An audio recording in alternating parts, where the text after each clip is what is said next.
Hello and welcome to Modelling Misadventures, and in this video we're back on with the Chris Craft Corvette conversion, and in the last one managed to get some fittings made to go on the deck and the superstructure, put the mast in, instrument panels and on the console, and a couple of seats on the back. So bit of external detail. In this video I'm going to have a crack at getting the LED lights to work.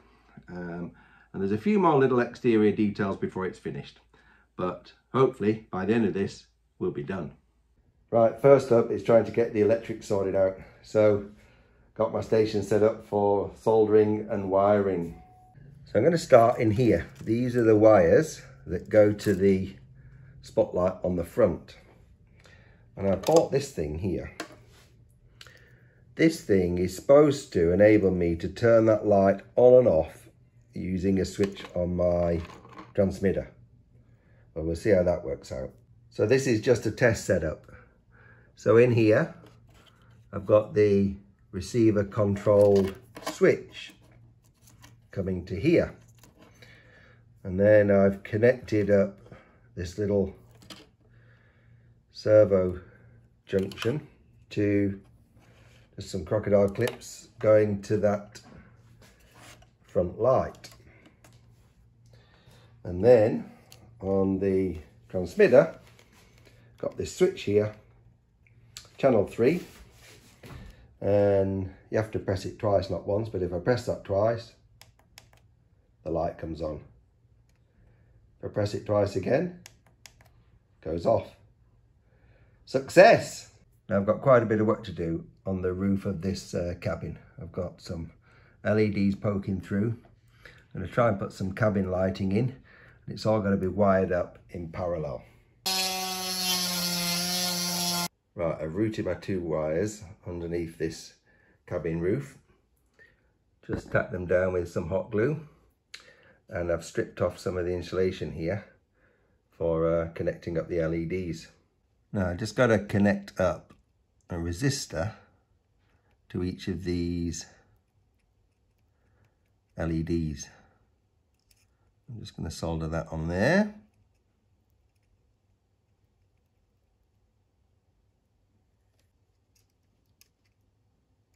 So that's the first one wired up, and I'm just going to do the same for all the others. So that's my front 3 lights in, the navigation lights and the spotlight. I'm going to put a cabin light in here now. I've just designed and 3D printed this little LED support for the cabin light, and it's going to go in there. So that's the front cabin lighting. It's all coming together. Now when you're doing this sort of stuff, really important to test it every time you put one in, just to make sure they're all working. There we are, all the interior lights are done and they're all on. Lovely job. Now I want to make a little roof to cover all of this up, so I've 3D printed this prototype template. Need to make some adjustments, but I'm going to try and make that look a little bit like the actual roof on the boat. So this is what I've come up with for this roof. Little flat sheet. I've put some roof beams on here to look a little bit like this picture. And then I've 3D printed a little transparent light fitting. So it's going to look like that. And I've done one here on the back as well. So there we are. Now I'm not going to paint this false roof because it's got a bit of a pattern on it from the 3D printer that I quite like, and it looks a little bit like a roof, but I'm going to try and make these beams look a bit more realistic. Now I've just finished this off by gluing some mahogany veneer on here, gluing it on like that and bending it round, and looks pretty good, doesn't it? So there's the roof of the cabin section finished. Looks a lot better with those beams on there, and all the wires are now covered up, so pretty happy with that. So now that's done, it's on to some more external details. Now this boat had some flaps above these doors here, here and here, which lifted up to make it a little easier to get in. So I've 3D printed some little flaps there. They're going to go on there like that. So I varnished a piece of mahogany, and I'm just going to put that on the top of these like that. Not bad.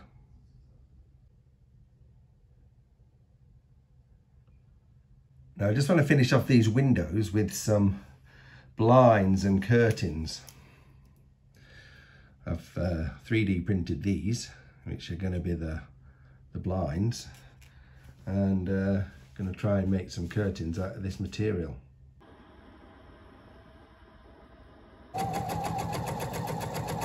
So Mrs. Modelling Misadventures has done a bit of sewing for me again and come up with all these little sets of curtains.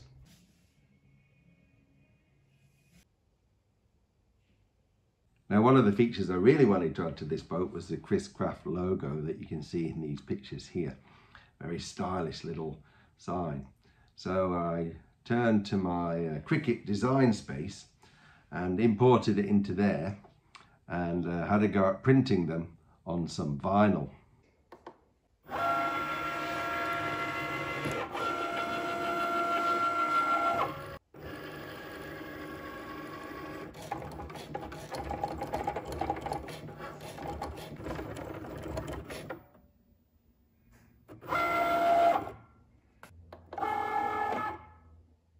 Look at them.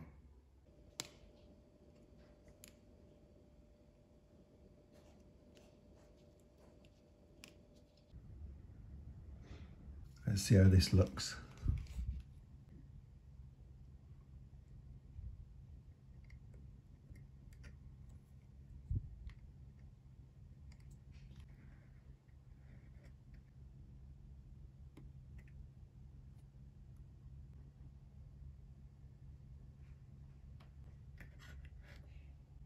That's come out quite nice. That's the other side.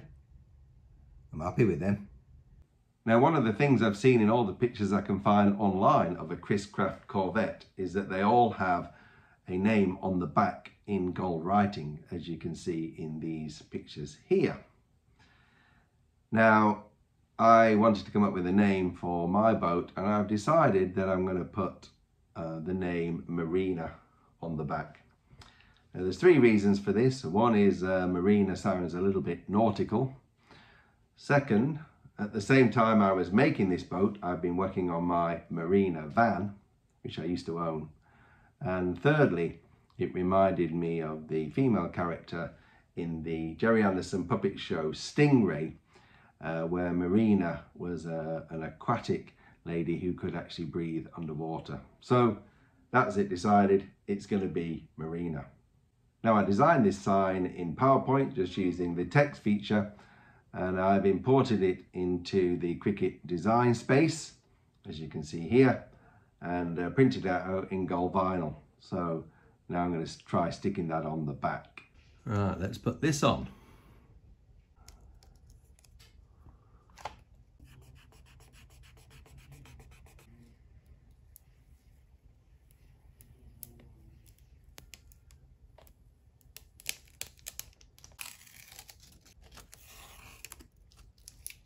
That's come out all right, hasn't it? Now, for me, I never like to see model boats or cars or aeroplanes driving around with empty seats. I always like to see a pilot figure. Now, I've been looking around trying to find some figures of the right scale, and I couldn't find any, so I tried to download and 3D print one. And I came up with this character, who is actually meant to be a boat driver. His body was too tall, his arms were in the wrong position. I tried to cut him down, manipulate his arms. He doesn't look bad, but he's not really quite what I was after. So I went to a toy shop and I came across this character, but he looks like a bit of a villain. Not sure I'd really like him to be driving the boat. So then I came across these. Now, this is a range of toys made by a German company called Bruder. They make 1/16 scale vehicles, and these are the figures that go with it. I think these are going to be okay. They are articulated, so you can make them sit on chairs and things. At the moment, though, they look like factory workers and not very realistic for somebody on a pleasure cruise. So I'm going to have a go at actually repainting these and trying to make them look a little bit more as though they're having a good time.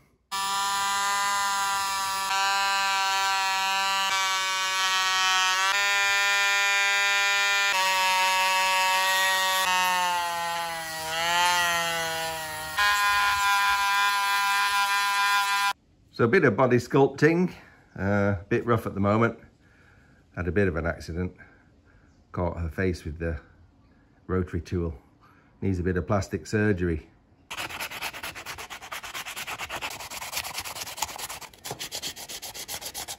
So I've sanded these down to try and get them into more casual clothing, and now I'm going to have a go at painting them.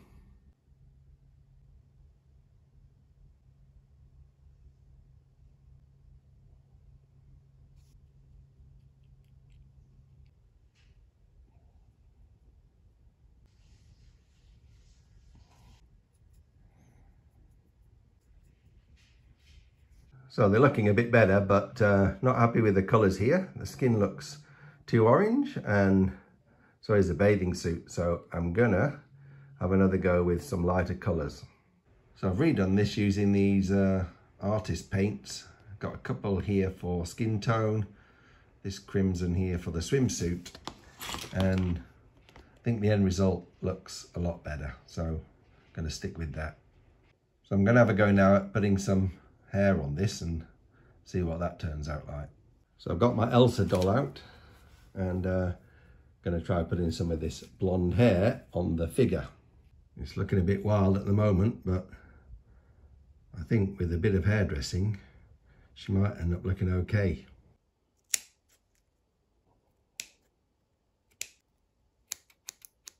Well, clearly wig making is not my forte, and that doesn't look too good.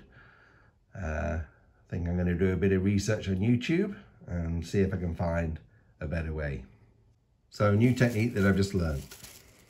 Cover the head in a plastic bag. Then I'm going to cover it in this blue cloth. Fasten it on with an elastic band.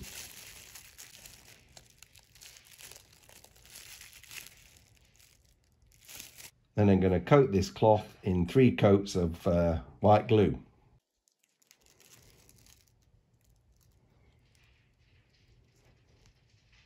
I'm going to let that dry for a couple of hours and then put another couple of coats on. Now that this is set hard, I'm just going to paint it flesh colour.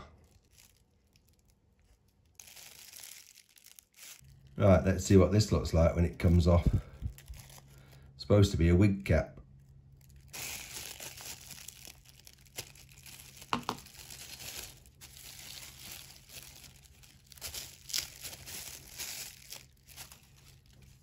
Now we can cut it out. So we've ended up with this thing, and it's actually pretty good because it just slides on there like that. So now we've got to mark it and cut it to shape.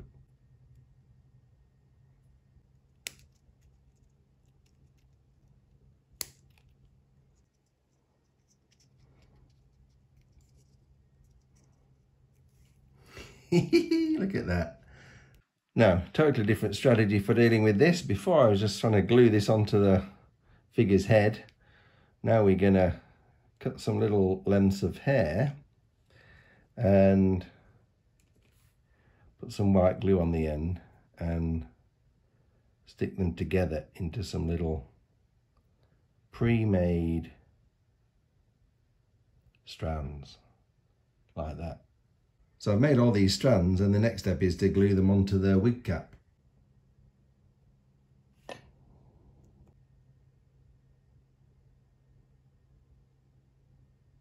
Well, it's coming on, and now I've got to the tricky bit, which is the centre parting.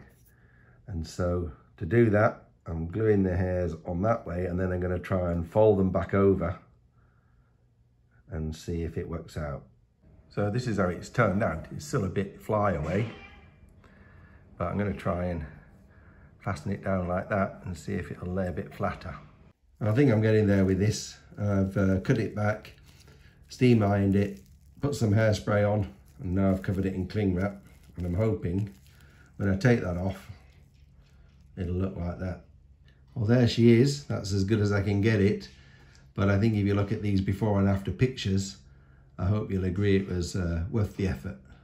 So this is my other figure, and I think he was missing something, so I've 3D printed this captain's hat and sprayed it white.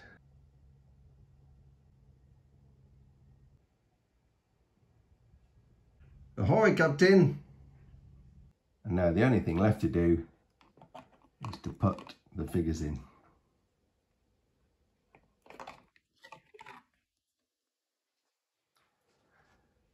And that is that. So there we have it. After about 14 months, the Chris Craft Corvette is finally finished. I'm really happy with it.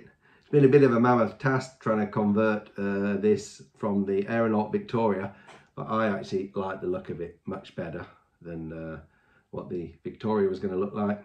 So really happy with that boat. Managed to get quite a lot of the fittings and features that make it look like a Chris Craft Corvette, and I hope you think it's come out okay. So that's it for me on this series of videos. I'm just going to wrap this video up with some close-up pictures of the boat so you can have a look at that. And if you stay till the end, there might even be a little bit of the maiden voyage. But for now, I'll say goodbye. Hope you enjoyed that, and I'll see you next time on Modelling Misadventures.